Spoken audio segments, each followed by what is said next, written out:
All right, peace be with you all. Thank you for joining us this evening. This is the Alameda Museum's Native American Heritage Month event, and we're really grateful that you have all joined us.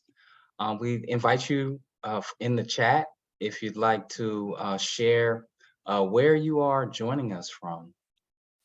And so name the place which you all are joining us from. And so the month of November is Native American Indian Heritage Month, and Alameda is located on the unceded land of the Chochenyo Ohlone. And so we wanted to host this event tonight to have an opportunity for folks to learn more about the local history of the people whose land that we live on, we benefit from living upon, and hope to have better relationships with the land and all the people. And so tonight we're grateful to have Corrina Gould, who is the tribal chair of the Confederated Villages of Lisjan Nation, and really grateful for this opportunity. So again, just inviting folks to contribute to the chat where you're joining us from.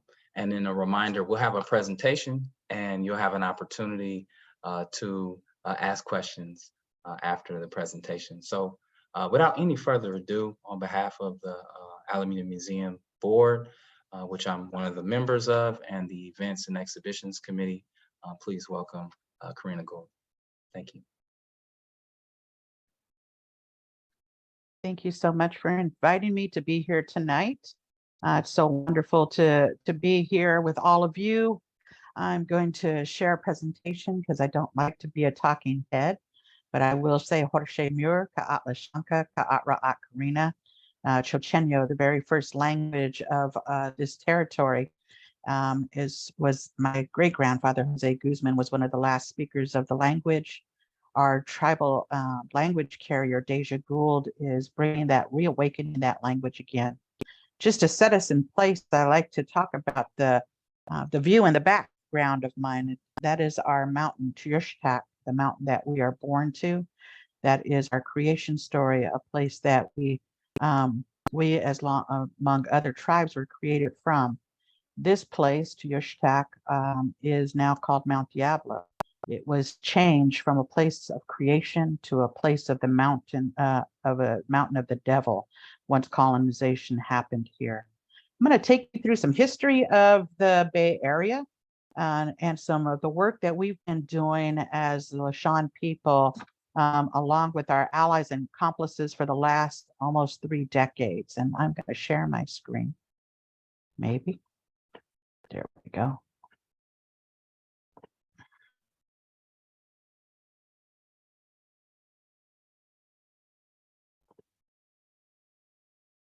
So I named this talk Rematriation and Protecting the Sacred. And I think that work is really important here in the Bay Area, and the work that we've been doing for many decades now. And this work really started because we are the survivors of those that have been, that were displaced from our lands for now the last few hundred years. And I want to talk about that history because a lot of people that live in the Bay Area or grew up here don't really know the history of what happened in these lands. We are the Confederated Villages of Lisjan Nation, a confederation of tribal people that were brought in from many different places throughout the Bay Area. Our tribal territory encompasses Alameda, Contra Costa, San Joaquin, Solano, and parts of Napa as our territory. It's a huge territory when you look at it, and Alameda is a city that sits inside of this territory, one of the places of our traditional homelands called Huchun. And Huchun actually is a territory that encompasses multiple cities within the Bay Area. It's Oakland, Alameda, Berkeley, Emeryville, Albany, and Piedmont. And so it's a rather large space of land. And so you can now tell people that if you live in those areas that you are from the territory of Huchun. I want to talk about the history of how California came to be. You see, California was a place with many different tribes that lived here for thousands and thousands of years, with our own way of being, our own spiritual practices, our own languages, our own dances, our own way of commerce. And then the missionaries came with Spanish soldiers. And this happened only a few hundred years back. The Spanish soldiers came and they brought with them things that had never been on this land before. And it devastated the California Native people, not just the tribes from this area, but all of the tribes from the bottom of California up to about Solano and out into the Central Valley were brought into these missions. Now, we say brought into these missions, but they weren't really brought into these missions. These folks, our ancestors, were enslaved. Once they were baptized by the Catholic Church, we became the property of the Catholic Church. And then we were forced to build the missions. So the missions weren't built by the Spanish soldiers or by the padres that came, but by indigenous people's hands and labor. And many times the death of our ancestors happened. So they not only brought in this idea of baptism and a new relationship with a religion that was foreign to us and a new language, they brought in new foods that our ancestors weren't ready to digest. They brought in animals that were grazers. So they brought in pigs and cows and sheep and goats and donkeys and foods that we had not been introduced to. As a result of us being introduced to these foods, many of our people were really sick and were unable to get the medicines that may have helped them to get better because the animals came in and grazed those medicines away. Our ancestors were introduced to diseases like flus and pandemics like we're facing today, smallpox. And so thousands of our ancestors died as a result of these new diseases coming in. They were introduced to rape and murder and whipping, things that were never thought about in our times. And they were brought an idea of scarcity, an idea that there was not enough. And for thousands of years, our ancestors lived in a place where there was always enough. There was enough food, enough water, enough shelter for everyone that lived on this land. And there was 21 missions. So if you came to school in California, when you were in fourth grade, you learned about these missions and you may have forgot about it, but there was 21 of them that were first started. And they started at the bottom of California in San Diego. It was interesting how Spain took this land because they didn't take it by the course of the missions first. They actually came a few hundred years before, and they were floating down the coast of California, and they called dibs on the land. And I'll often talk about this with kids. I was like, do you know what dibs is? If you call first or you call front seat, you get to sit in the front seat. Or if there's one donut in a pink box and you call dibs on it, it's yours. Well, Cabrillo was coming down the coast of California and he called dibs on California for Spain and the crown. And he floated on down to San Diego where he died, but not before calling dibs on this land. Not talking to the native people that lived there. No one was ever knew that he had done that. But what happened was that a few hundred years later, Spanish or Russian people were doing fur trade with native people in Northern California, and Spain was afraid that they were going to lose the land that they called dibs on. And so they created this idea of using the Spanish missions to hold down land. This guy named Junipero Serra decided that it was his journey to set up these missions. And he set up 9 of the 21 missions, creating the genocide of what happened to California Native people. 2 of those missions, my ancestors were directly enslaved at. They were enslaved in Mission Dolores in San Francisco and Mission San Jose in Fremont, California. You see, the colonization that happened in California was much different than what had happened in other parts of the country. So if we think about 1776, when people were signing the Declaration of Independence on the other side of the country, it was just in that same year that the Spanish missionaries made their way to San Francisco to start that mission there. And so the colonization was much different in California than any other place. So those missions lasted for about 99 years, the taking away of our ancestral homelands, the way that we ate food, the way that we interacted with land, the way that we prayed, the way that we spoke, all changed in a very short amount of time. People died of starvation in the missions because the food, very little nutritional gains inside of it. And our ancestors died of heartbreak. There was such a huge depression that many people that came from other parts of the world wrote about these missions, about how the people walked around with this horrible sadness, that they never laughed, that they were always in crisis. There was horrible things that happened to people in the missions, that they met out horrible whippings for doing the slightest infractions, up to 50 lashes a day over a course of 3 days, for being late when the bell rang to come and pray. When a woman would miscarry, she would be forced to carry a wooden doll around as a punishment. And when people would weep for people that died, they would be whipped for not rejoicing that their family members had passed away. These are all written documents in the diaries of the missionaries. Mexico stole the land and continued the enslavement of the people. You see, Mexico won its independence from Spain, and in doing so, received huge swaths of land within California. And some of those names we hear today. Peralta was the lands that was in the Bay Area. They took up all of Huchun that I talked about before. Peralta, Bernal, Vallejo, all of these places were given huge swaths. These men were given huge swaths of land. And our ancestors went quite literally from being slaves at these missions to being slaves at these ranchos. They weren't able to go home because there was no home to go back to, because the land had been given away. The destruction of our people started to happen during this rancho period in a different kind of way. The Spanish missionaries actually kept really good diaries of which towns or which villages or territories Native people were taken from and brought into the missions, who they married, when they passed away, when they were baptized. But when the Spanish soldiers took over, or the Mexican soldiers took over these ranchos, they didn't write about the Native people almost at all. And so we began to disappear from written history during that period of time.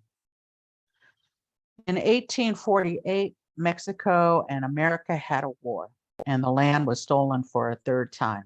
And instead of slavery, it was now about mass extermination.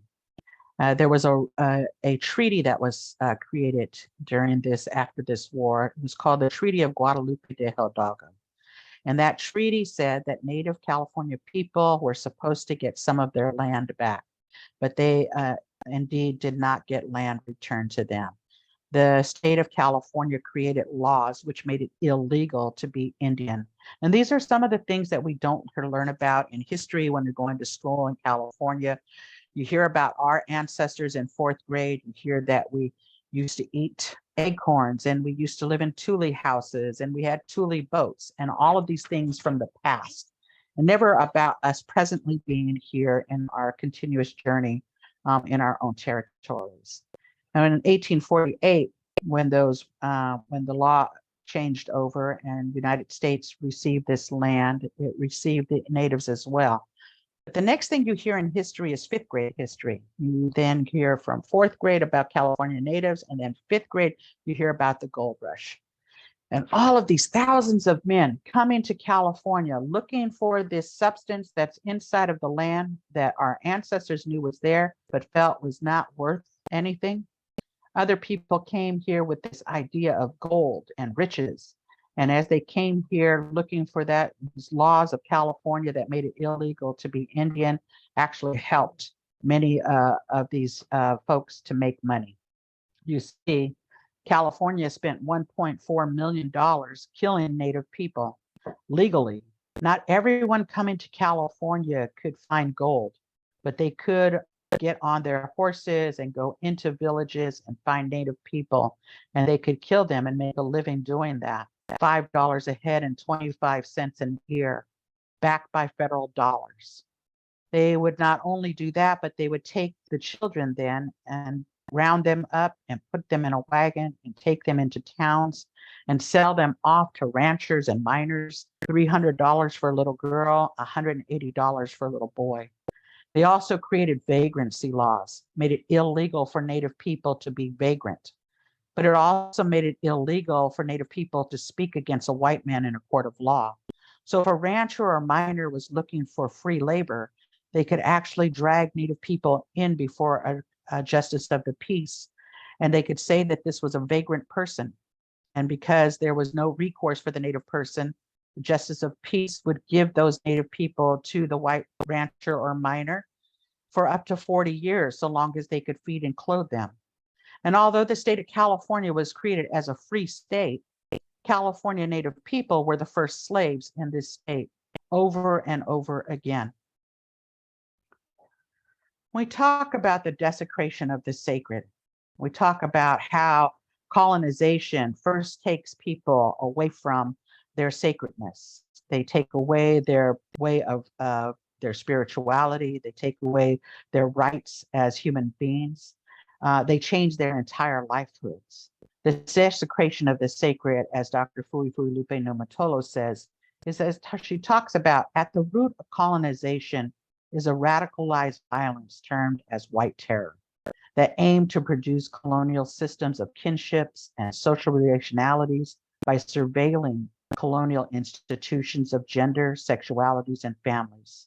This new status quo is produced as well as maintained through the normalization of violence against the bodies of Tongan and Indigenous women and girls. Correspondingly, I argue, the scope of white terror is inextricably tied to the expropriation of the natural world, the Whanua, land or Mother Earth, and the Mona, spatialities of deep ocean. These cosmologies are often delineated as feminine and located at the core of what we define as sacred. So what does that all mean? It means that when colonizers came here, they took away the rights of women. They thought of us as second class. They looked at Mother Earth as a resource, as a way of taking natural things away, a way of extraction. The same way that women's bodies were used and continue to be used as an extractive nature is the same way our Mother Earth is used. Colonization continues today. It's not something that happened before, but continues to happen as we've talked today. We could look to what has happened with our rights as women in order to have abortions or not, taken away from, again, mainly white old men. Dr. Kutcha Risling Baldy talks about women in Indigenous communities. She talks about women especially were centrally important to many Native societies, and they were targeted for gender violence because of how important they were to culture and politics in their communities.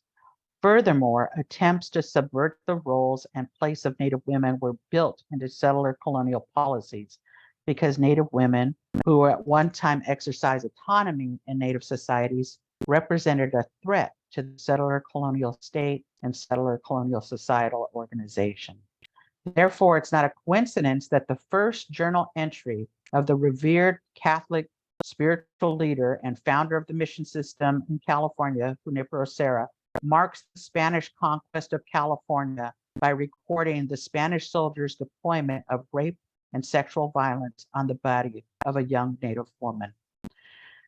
This correlates today with the continued violence against women in Native communities, with the many thousands of missing, murdered Indigenous women that we are continuously as Indian communities fighting to save and to lift up the voices of these women that disappear.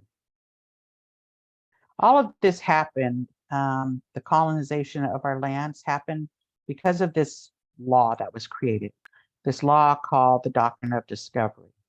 The Doctrine of Discovery was a papal bull written by a Catholic pope a long, long time ago. It allowed for people to go out and discover new lands. And they were told that if they discovered these new lands and there were people of darker skin color on these lands, they could take those lands by the sword or by the cross, because people of dark skin had only half souls, and therefore did not know how to take care of the land. And so we were subhuman according to this law.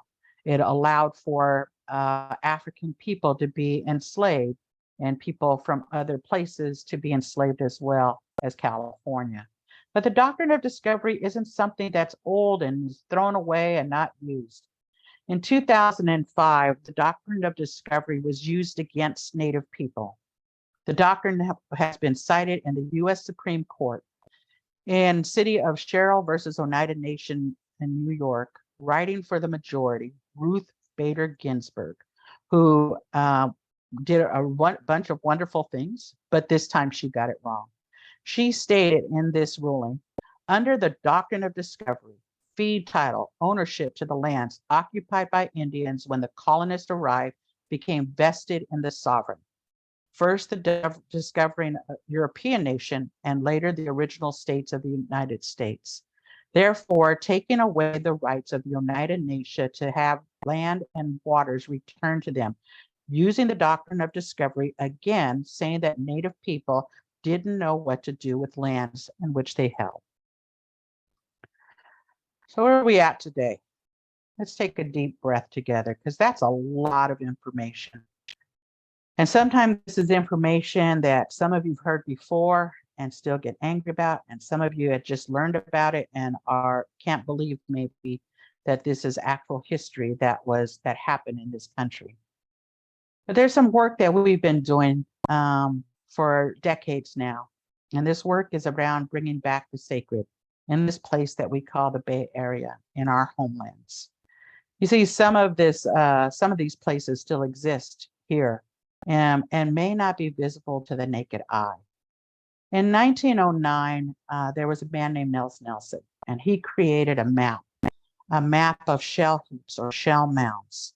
And in 1909, there was so much development happening over 100 years in the Bay Area.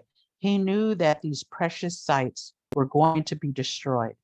And so what he did was he created a map. He worked for UC Berkeley, and he created a map. He went all over the Bay Area.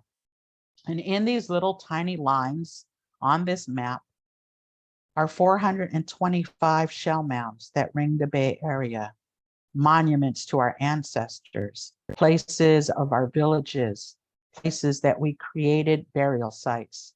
Our ancestors were buried in shell mounds covered in stone and soil and shell. And for thousands and thousands of years, these mounds grew, some to be over 3 stories high. Some of these shell mounds are older than the pyramids of Egypt. They have a history that is longer than the pyramids of the Aztec people.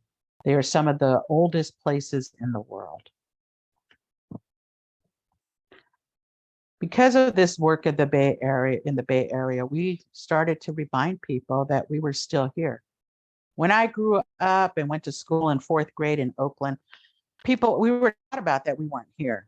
Nobody believed that we were still here. People still talked about us in the past. My children went to school in Oakland.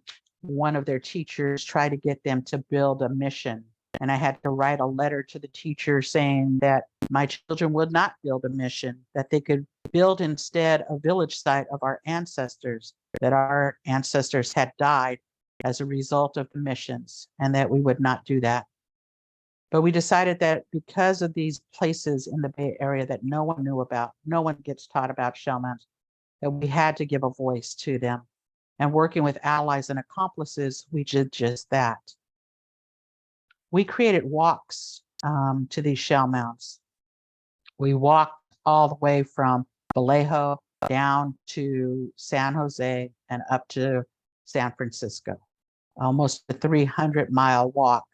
For 4 years, we did this walk, stopping at shell mounds that were underneath railroad tracks and parking lots, schools and bars, finding them inside of people's backyards, laying down prayers along the way.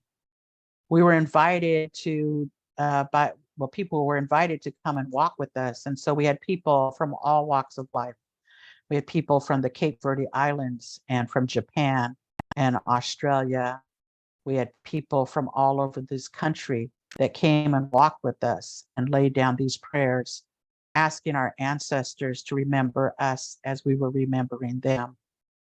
Remembering that these places that even though they were cut off at the very top, that many hundreds of our ancestors lay beneath the ground, and that these spiritual points of reference for us gives us a connection to this land that no one else has, to the Bay Area.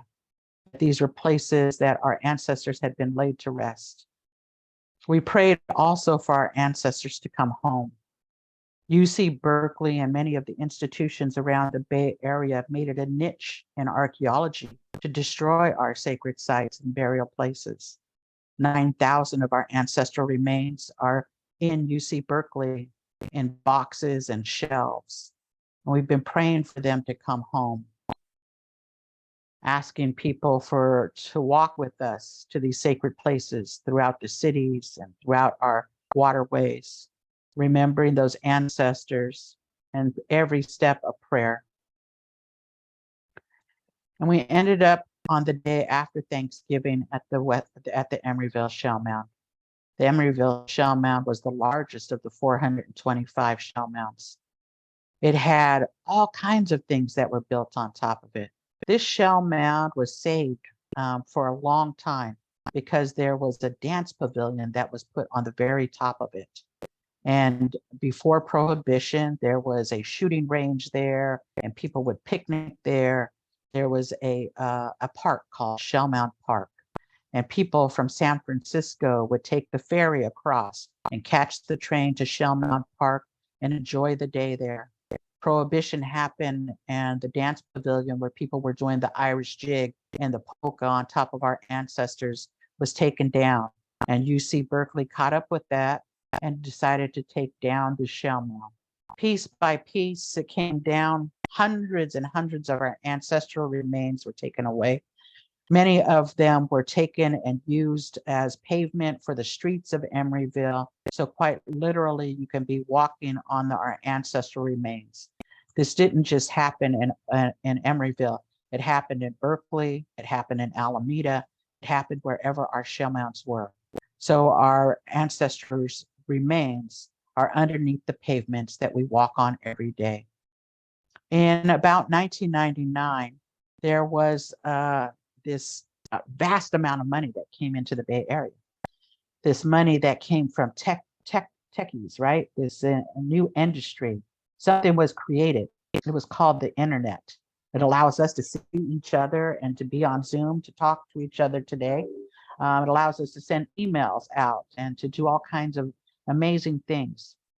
When this happened, when all of this money came in, this wave of gentrification happened in the Bay Area. People were being outbid for housing and apartments, rents, and all kinds of different rents and mortgages went sky high, and lots of people moved out of the Bay Area. At that time, the city of Emeryville also had a problem. They were broke for the most part, and they had this big, huge poisonous dump that sat there. And all of this stuff that would happen, they had a brownfield and they wanted to clean it up. So they received federal money to clean it up. Every time it would rain on this poisonous place, all of the gook would go into the Temescal Creek and out into our bay. Part of the reason why we can't sustainably fish in the bay anymore. That happened for many, many years. They cleaned up this site, but they knew it was a sacred site. They knew it was a burial site. They knew that once they cleaned it up, that this place would also pull out more hundreds of our ancestors. And we showed up with many people at city council meetings, asking them to clean up this dump and asking it to be a place of reverence to tell our story. And because the city of Emeryville was broke, they decided to create a mall instead. This mall is called Bay Street Mall. And as mitigation, or a way of them saying sorry in some kind of way, they created this tiny little mound on the corner of Shell Mound Street and Ohlone Way. This 3-foot little mound is supposed to represent thousands of years of our ancestors being there. It talks about some history along the side, but it doesn't talk about us still being here. And so on the day after Thanksgiving, for over 20 years now, we have been showing up, educating the public about why they shouldn't shop at this mall, why this is still a sacred site. We lay down our prayers with hundreds of our friends and allies. We protect sacred sites in other places. In 2011, the city of Vallejo was filed bankruptcy. Some of you might remember this.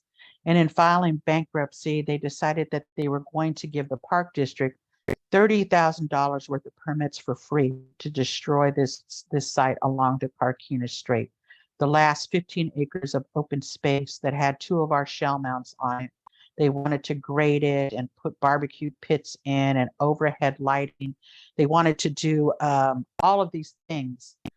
And we had been working with our friend Wounded Knee Dale Campo, who was a Miwok man who grew up and lived in Vallejo and had been fighting to stop this desecration from happening. In April 14th of 2011, when they allowed that to happen, we put out a call and asked people to come and help us to protect this site. We lit a sacred fire that lasted for 109 days, and we didn't leave. We laid down prayers with people from all walks of life to protect that site. And at the end of the 4.5 months of being there, a cultural easement was created, the first of its kind in the country between a park district, a city, and 2 federally recognized tribes. It allowed the federally recognized tribes to have the same rights as the city and the park district so that the land was protected forever.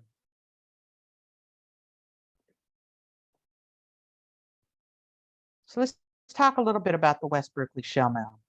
The West Berkeley Shell Mound is the oldest of all 425 shell mounds that ring the Bay Area. It's on Nelson's map, and this is a picture, the last picture above ground of a portion of our shell mound. This shell mound is the first one. It's a part of our cosmology stories. It's the first place that we built shell mounds along the bay. It was the first village site and fishing site there. The first place our Thule boats went into the bay from that area. First place that children laughed and cried along the bay. The first place that we had ceremonies for our ancestors that were going to pass over. When our ancestors pass over, it's our belief that our ancestors go to a place called Alcatraz Island, an island that we never went to. That was an island that was reserved just for them. That their spirit sits there for 4 days as we have ceremony on the other side, as we have a fire lit for 4 days. This shell mound is aligned with Alcatraz Island. We believe on the 4th night, as the sun is setting and as the fire is going out, that our ancestors leave through the Western Gate, what we now see as Golden Gate Bridge. This place is a sacred place that has been a part of our lives and our ancestors' lives forever. This place is trying to be worked on by a developer to destroy and create housing on top of it. For the last 6 years, we've been fighting to save and preserve this sacred site. It's 2.2 acres of land that has never been developed. We understand that sometimes in cities that have places like this that have never been developed, that there's something usually really sacred there, and this is true here. The city of Berkeley landmarked this particular place over 20 years ago. And our good friend Stephanie Manning, who've been working on shell mount stuff for many years, worked on making that designation, that the city of Berkeley acknowledges that this shell mount was there and that part of it is still underneath the ground, but it's in private land ownership. The Spanger family, who had a family's fish grotto right across the street, owned that land, but never developed on that land. And a few years back, a developer approached them and talked them into giving her half of the property for free so that she could create this development. 4 years ago, we went before the zoning board. We had hundreds of people show up with us to stop this development from happening. We had over 1,800 letters written to preserve and protect this site, and the developers backed out. Then they turned around and they changed their development to fit into Wiener's new law, SB 35, which actually silences everybody's voice. It's a permitting process that allows people to build housing as long as 50% is affordable housing. She went through with that project, and the city of Berkeley said no twice, and we ended up in court with the city of Berkeley, and we're still fighting this. In lower courts, we won. The judge likened this site to many ruined sites around the world, and we lost in appeals. And during that appeals process, she put up 6-foot fences with barbed wire around it and would not allow us to go in to pray. It was the first time we had not had access to this sacred site. We had a different vision for this site, though. If we can imagine this 2.2 acres of land as a way that we could build a mound on top of it, never digging into the ground, never disturbing the ancestors underneath, creating this structure that would allow people to walk up to the very top of it, filled with poppies, and 4 months out of the year, it would be bright orange, reopening Strawberry Creek where it had originally gone, raising up the land so that we could build, so that we could grow trees. And inside of this structure, imagine a theater that's 360 degrees around, that you could sit in the middle of it, and that you could see, hear, smell, and feel what it was like to be at a shell mound a few hundred years ago. Imagine Strawberry Creek opening and our children having a way to play in waters, re-engaging in this ecology again, remembering our relationship to lands and waters. This is the dream we have for the West Berkeley Shell Mound, a way for us to tell our story, a place that doesn't exist in the Bay Area, a place for us to talk to every 4th grader that learns about us, to talk about our history and our resiliency. We connect our sacred site to places worldwide, to places like West Papua that is facing genocide in their island country, an island that has more gold than any place else in the world, where they are literally being killed. We connect our places to Mauna Kea, who is trying to protect their sacred mountain from having a 40-foot telescope placed on top of it. We connect our lands to lands that are across the world in Palestine, giving freedom to our lands and their lands so that we can all be free. Listening to our relatives from Kashmir to the Amazon, trying to protect their lands and their peoples, standing with them while we do this work to protect our own sacred places. Standing with people from the islands of Tonga and from our relatives that pray and dance with us, our Aboriginal friends from Australia. We start the work of Segorite. So all of this work around sacred site protection, all of these things that we did with the walking, with stopping, with connecting our sacred sites, led to this beautiful idea of the first urban Indigenous women-led land trust in the country. This idea of what we should do, how do we get back land? You see, the Lisjan people are not federally recognized. So that means that we don't have a land base. Even though we are trying to bring back our cultures and our songs, our traditions, it's difficult to do that without having a land base. We have not had a place for us to pray without asking permission. We can't gather our traditional foods or medicines without asking park districts or private landowners if we could do it. We can't bring our ancestors home that are stored away in these museums and universities because we don't have land to do that in. Imagine if the University of Berkeley gave us 9,000 ancestral remains. Where would we put them? How would we begin to bring our ancestors home? And so Janelle and I had this conversation. I was invited after the Segorite takeover in 2011 to a meeting with Native Land Trusts. And there had been only a few Native Land Trusts, a handful at the time. And I didn't know what a land trust was. But as I went to this meeting, I learned that land trusts, Native land trusts, were buying back their own sacred sites. They were leasing, long-term leasing, an acre of land at a time to tell their history and stories, to re-engage their tribal people in the land again, to re-engage people in a dream. And so I came back with this idea, and Janella LaRose and I sat down and talked about maybe this is what we needed, a way for us to bring those ancestors home, a way for us to re-engage with the land, not with just us, but with everybody that now lives in our territory. It's about coming into right relationship and living in reciprocity. And what does that mean for people that live in the city? That we often think about going out to nature somewhere rather than being a part of it. And it was about dreaming our way back into these sacred places that we hold as land, taking care of the land as the land has taken care of us for thousands of years. Rematriation means to restore a living culture to its rightful place on Mother Earth, or to restore a people to a spiritual way of life in sacred relationship with our ancestral lands without external interference. As a concept, rematriation acknowledges that our ancestors lived in spiritual relationship with our lands for thousands of years, and that we have a sacred duty to maintain that relationship for the benefit of our future generations. This is what rematriation means. It's about coming home, even though we have never left our own home.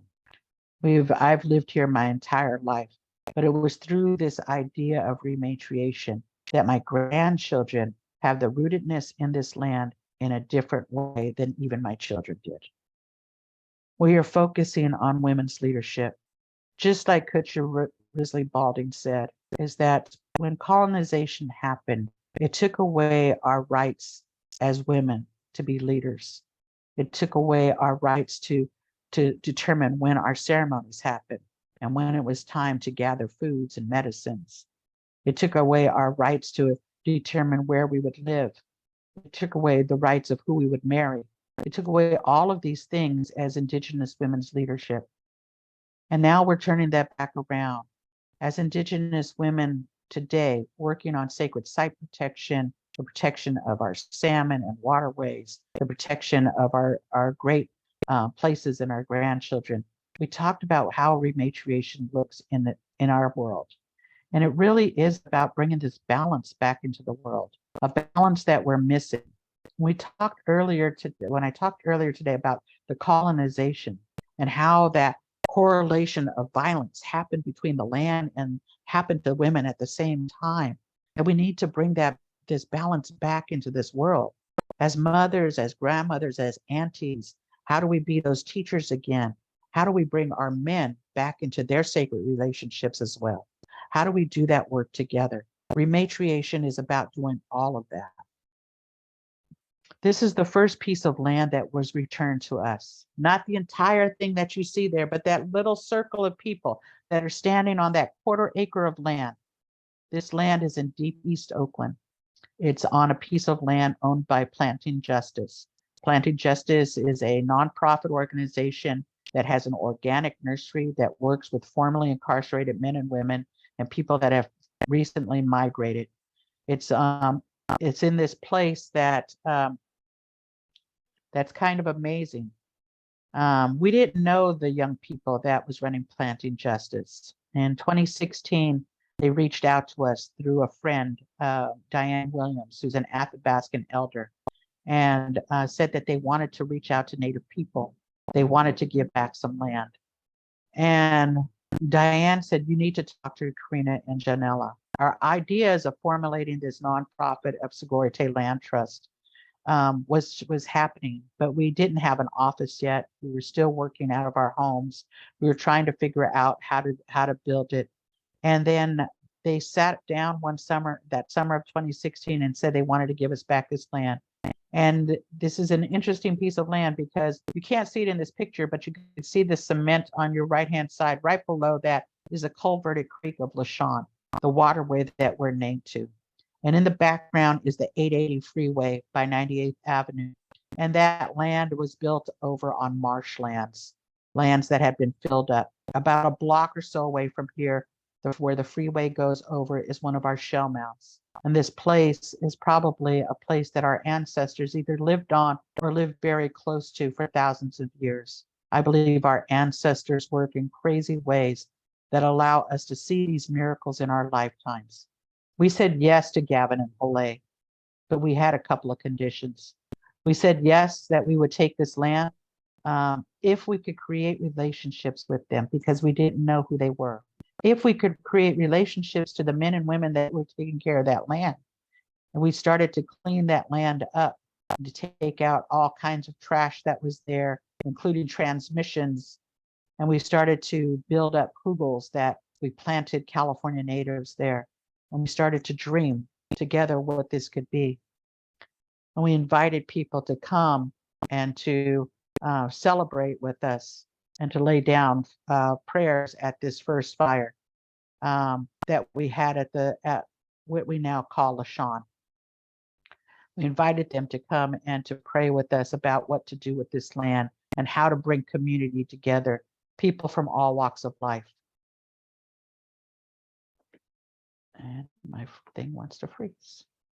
So we decided to build together to create an arbor, something that we haven't had in our territory in 250 years, a prayer circle, 2 concentric circles that we needed redwood trees for. None of the places in the Bay Area had redwood trees as big as we needed or the posts that we needed. We put out a call, and a friend of a friend had some land up in Sonoma County. And she said we could go there and we could take the trees because she needed her land thinned out. And so we created a group of 10 people that went up there that had no idea how to cut down trees. And there was a young man that worked at Planning and Justice that had been doing time in San Quentin and did time on the fire line during the wildfire times. And he could talk to trees. And we asked him to be our lead. And we asked our elders to come up and lay down prayers for each of the trees that we would take down, asking them to give their lives so that we can create this arbor. And we took down those trees, and you could see so many of us carrying that one piece of tree. At the time, they were full of water because they were freshly cut, and they were probably around 500 to 700 pounds each. And we cut them up and we put them on U-Haul trailers, and we took them to Ohlone. And we crazily thought that we would put this arbor up in a month. And those redwood trees kicked our butts for about a year. And we moved them, and we had people come and help us to debark them and to sand them and to ready them to put up and put this beautiful place up. And after about a year, we were ready for that. And these are them as they're sitting out and drying out and teaching us all the lessons that we needed to learn. And 2 springs ago, almost 3 springs ago, we put it up. The spring of 2019, we put up the arbor. And this is the women's log that's going in. We put up a women's log and a man's log, an elder's log and a youth log, and a 2-spirit non-binary log for all of our 2-spirit relatives that have always been a part of all of our communities. And we put the rest of the logs up. And the last log that went up was with our board and staff, all women. We put up this as a place that we could bring back our prayers and our songs and our dances again, to rebuild the hearth of our community and our tribe, a place that has been used over the last few years during COVID. We had this dream of dancing this arbor in, of inviting our California Native relatives in to dance it with us, and then having a second day of bringing all the other community in and celebrating. We planted by seed hundreds of tobacco plants and white sage plants to give away, and then COVID hit, and we were unable to do what we wanted to. We were able to give out the plants in a good way, but we didn't see the vision of dancing it in. But this arbor has been used.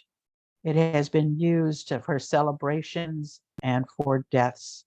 We have had fires there for relatives that have passed over from COVID and from not. We have had celebrations of birthdays and graduations. And my youngest daughter got married in this arbor during COVID. We've brought people from all over the world to be welcomed in our to our land at this place. And we've had people sing in the arbor. Our Aboriginal young people that came to visit the summer before were the first to sing and dance in this arbor. It's a place where we now call home. It is now called Lisjan. We use this time to give voice to young leaders, young women to be able to speak on behalf of their people, to be able to talk and to say prayers and to hold them up, and to answer and to work around our world issues as well. And so we don't just work inside of a vacuum, but we include ourselves in these places, these ideas of taking care of our Mother Earth, thinking about what is going to happen to the next 7 generations, keeping the oil in the grounds, ensuring that there's fresh water for the next 7 generations and beyond, making sure there's good soil to grow food and medicines on, good air to breathe, and a correct relationship with fire. We remember our responsibilities to the waters and to the salmon, and we work with Chief Calhoun Sisk for 7 years now to pray for the salmons in our waterways from Mount Shasta down to the ocean, and from the ocean up to Mount Shasta. We have walked and prayed and run and biked and paddled together with people from many different nations to ensure that the health of the salmon reflects the health of the people. And so if we want to be here, we have to ensure that the salmon are still here. We were working to build the next generation, encouraging our young people to learn language and song and the ways of our ancestors, encouraging our adults to come together with our young people to remember our ancestral callings and teachings, to re-engage in the land with elders and young people, remembering our responsibilities, remembering that human beings have always had their hands in the land, and that it takes care of us as we take care of it.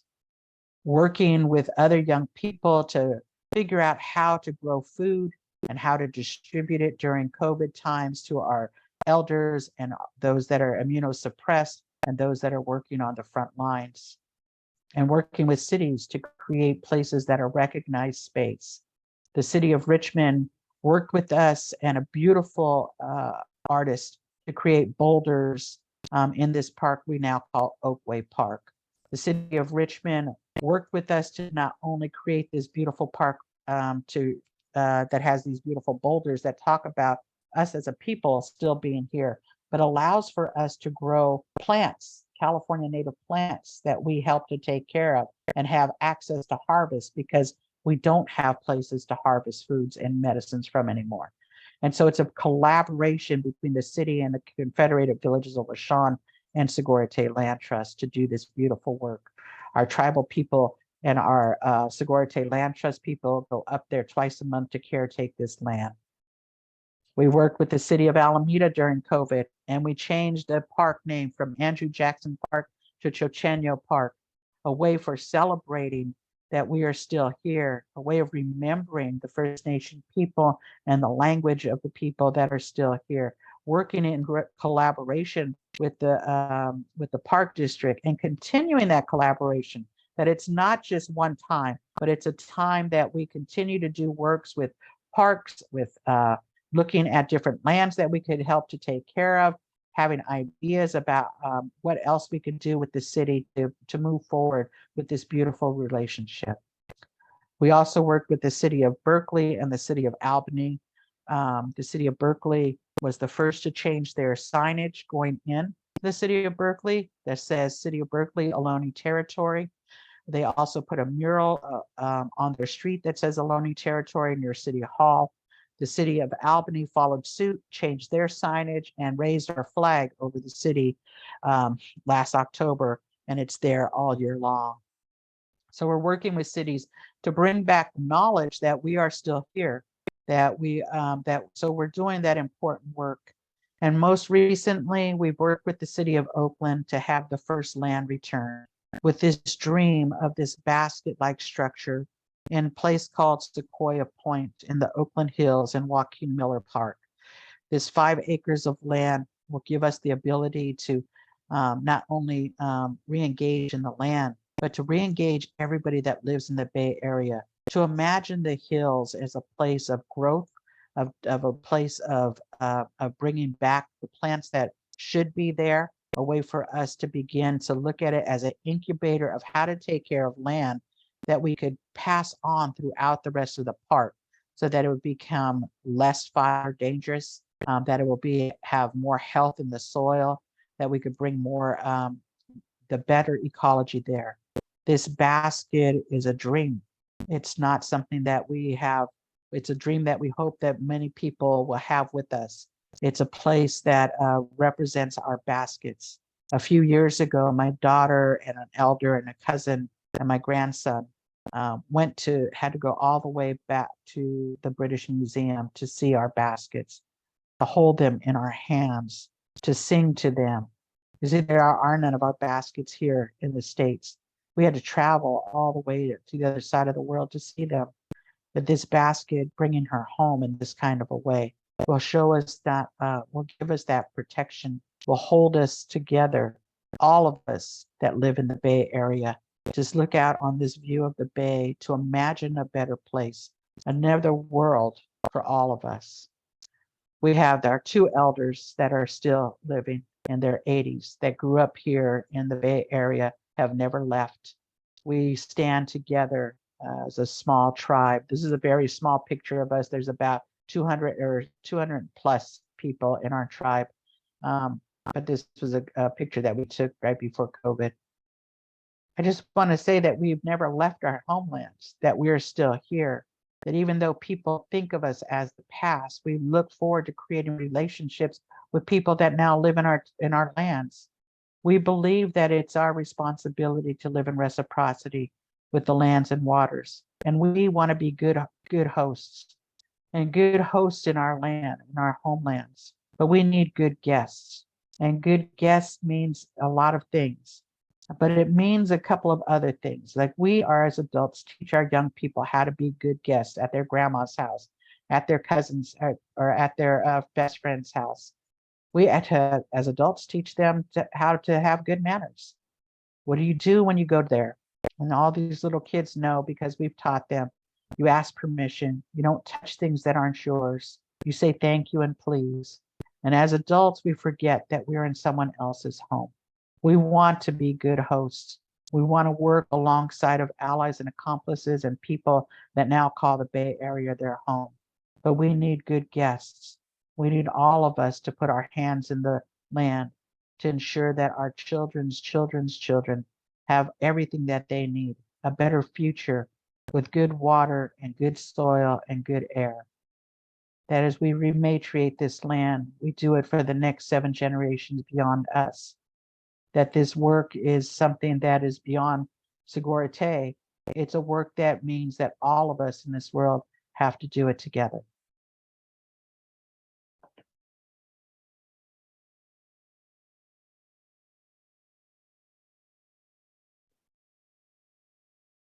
Did I lose? Yeah, our thank you so host? much. Yeah, no, still here. Just was trying to click the clapping emoji. Thank you so much for sharing your history. I dare would say our history, our histories, and would like to take this moment to. I'm gonna ask I'll ask a question, but this is opportunity now for all of us guests to ask questions. So you can either use the reaction and hand raise feature, or you can type your question into the chat. And so I want to just first start with this first question about rematriation. And so the intentional use of rematriate opposed to what may be more common of repatriating, um, and which I've usually heard in terms of so-called artifacts. So repatriation is like giving back, right? It's like it's a war term, really, right? When you talk about repatriation, is to try to bring something to fix something that was wrong, brought to by violence and war, right? Rematriation is a holistic approach of looking at healing.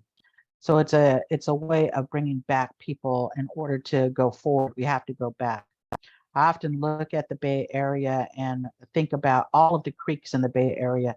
If you can imagine 150 years ago, we could drink fresh water out of those creeks. That there has always been an abundance here in our territories, that no one was ever hungry or homeless. Thousands of people now live on the streets in the Bay Area, something I've never seen. I've lived here my entire life and I have never seen that happen. And still we see this going on. Rematriation is about bringing the balance back into the world, in a different kind of way, to ensure that the next 7 generations has what they need, in the world. And it's about Indigenous women's leadership. It's a way for us to get back to our original teachings. It's a way. If you look at what happened during COVID, and I'll take COVID as an example, it's the most recent thing on most of our minds. When you look at leadership around the world and who was in charge of different countries, when you look at the countries that had women in charge, the citizens of those countries fared much better than those that had men in charge. That's because there's a holistic idea of looking at the world in a different kind of a way. We, as mothers and grandmothers and aunties, understand what it is to take care of. And so it's taking out the idea of individualism and more communal. And how do we take care of each other as communal? And I think when we look at repatriation, it's about an individualized idea. It's not about coming together as community to ensure that everybody is taken care of, not just a few. Awesome, thank you. So we have our first person with their hand up. I'll go to Betsy Matheson.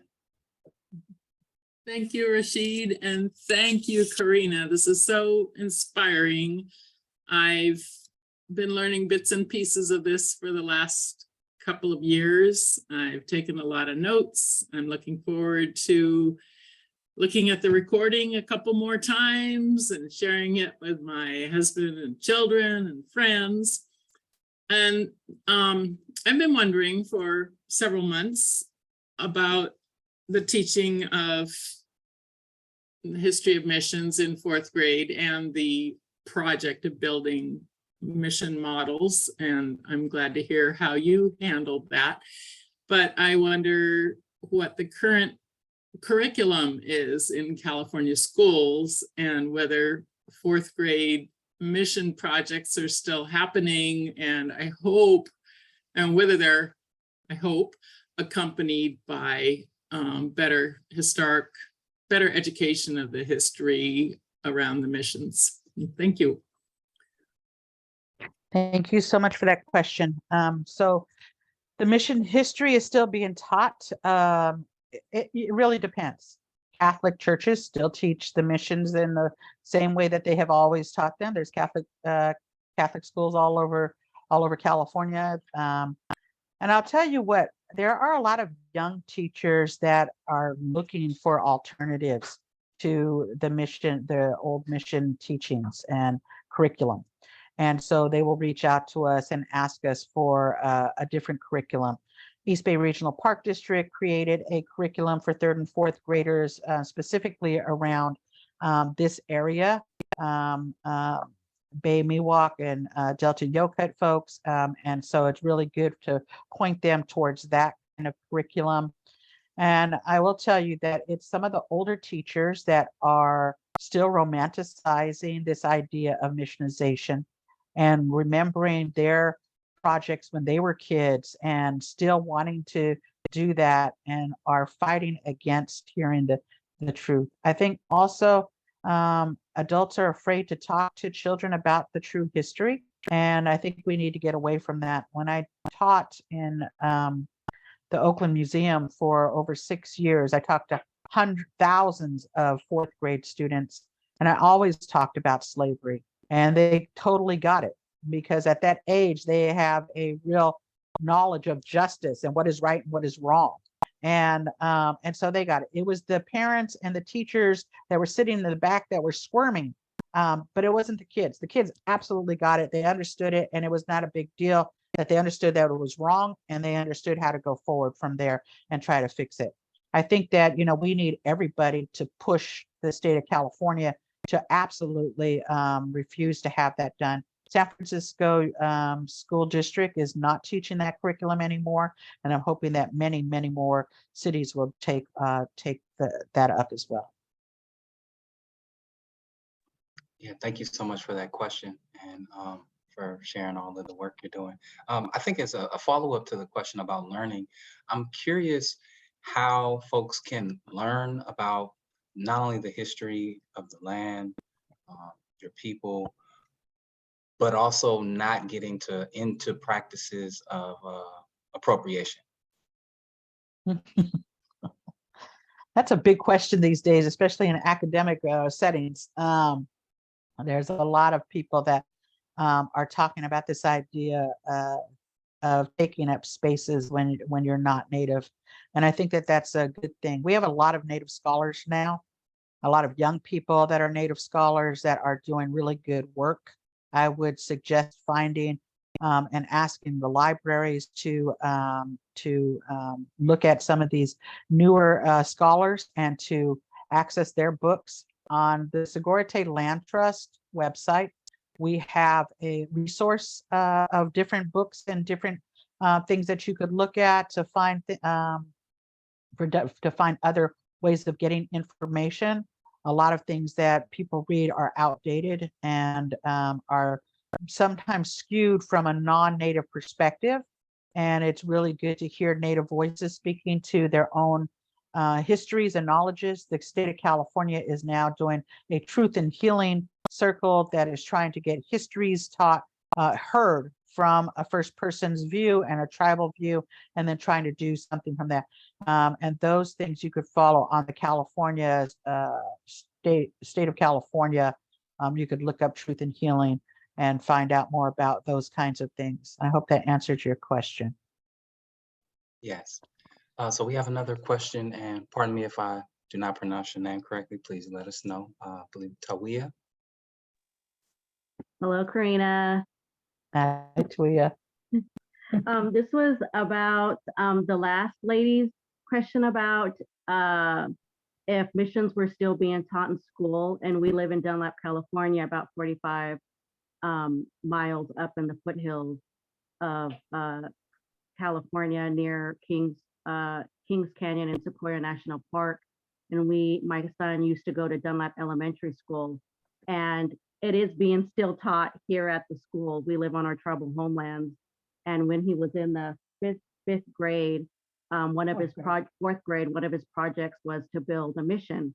We didn't know about this at the moment because we thought, there's an Indian education program at the school. We didn't know that this was even happening until he came home and he brought a picture. And in the picture, there were different levels, I guess, of people. And then you could tell there was a priest, and you couldn't really tell who the other people were. And I asked him, my son's name is Ocha, and it means turtle in our language. And I asked him, what's going on in this picture? And he said, I said, who's this person with the whip? And he goes, that's the priest. I said, well, who's these other people? He goes, those are the Indians. And I said, well, what's going on? He goes, the priest is whipping them. I said, well, why? He goes, because they are lazy. We are natives and we live in our tribal homeland. And my mom is a teacher. She retired in 2016 and she moved up here. So for him to disassociate himself from this was very sad. And so we did have to go up to the school and talk to the teacher. But this is still going on, and it's just like Corrina said, it's important for us to talk to our kids about it. Even now it's going on with the missions. Thank you. Yeah, thank you for sharing that. Corrina, I don't know if you want to add anything or respond to what she shared. Yeah, no, she did a good job. Thanks, Toya. Yes, they're absolutely doing it. And we absolutely need everyone to help us to reach out to your boards of education locally and in the state to change the curriculum and how it's being taught. We need to teach the truth to history. Yeah.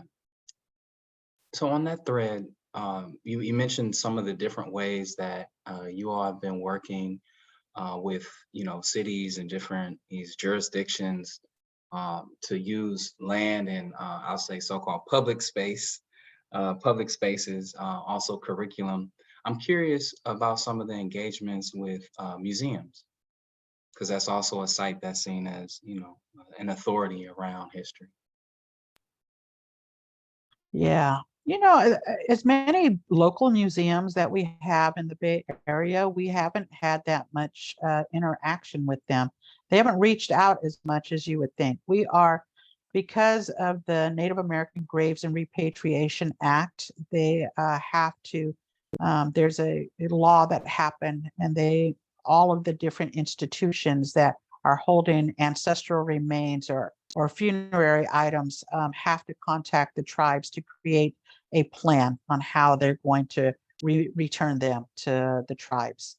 And so we have had very few museums reach out to us. We have had Caltrans reach out to us. Many of the universities in our territories have reached out to us, but the museums have, interestingly enough, even though I know that they had to do the same thing, have not reached out to us to do those consultations. And so one of our things as a tribe that we will be doing in the new year is to reach out to some of these museums in the Bay Area to finalize or to create the consultation with them.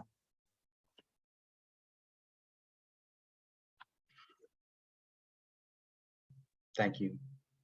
So what are some ways that folks can be better guests and have, I don't know, authentic relationships? That's a good answer, or a good question. So we've been thinking about this a lot as Segurite Land Trust about how do we get, because people have wanted to come onto the lands that we take care of. So we take care of multiple pieces of land, and how do they come and take care of it? We just recently had a cleanup day up at the new piece of land in the Oakland Hills. And so sometimes we'll put out a call. We also have a volunteer coordinator at the Segurite Land Trust. So people could reach out to volunteers at rematriatetheland.org and ask if there's volunteer opportunities for them.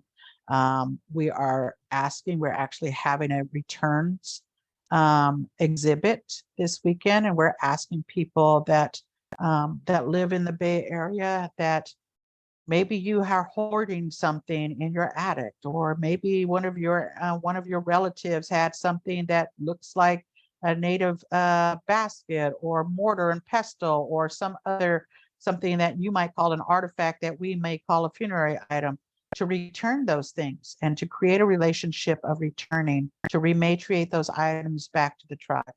And so that's something you could see on our website if you want to go to do that. Also, the Shumi land tax, which the City of Alameda was the first city in our territories to pay Shumi. And Shumi in our language means gift. It allows people that live, work, and play in our territories to give so that the work can be done on the lands to help us to do the work. Quite honestly, it's a way for people that can't engage in other ways to do meaningful things in collaboration with us. We're also looking at a time where, sometimes we can't host a whole group of people to come onto one of the land sites, but maybe you can host somebody from your church or synagogue or your group that you're with, that you're doing work with, or the museum or a school group, and go clean up our lands. They're all our lands, and we need you to work in reciprocity with us to do that work. And so there's lots of lands to be cleaned up. I spent a lot of time at the beach. It always needs hands to clean it up. So those are ways that you could work. Post up a picture and pass it to our Instagram to show us that you were doing some work in our lands and celebrate in that kind of a way, and reach out and those kind of, so, and invite us to come and speak or to learn and to teach people about what's going on. What are the true histories of, and talk to us outside of Native American history. We are Indian all year long. And so those are good things to do. Absolutely. Thank you. Just want to give one final opportunity for folks if there's anyone else who has a question.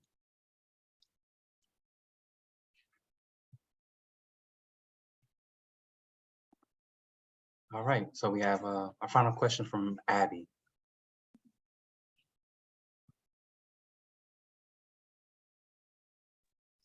Hi, Corrina. Thank you so much for this talk. I'm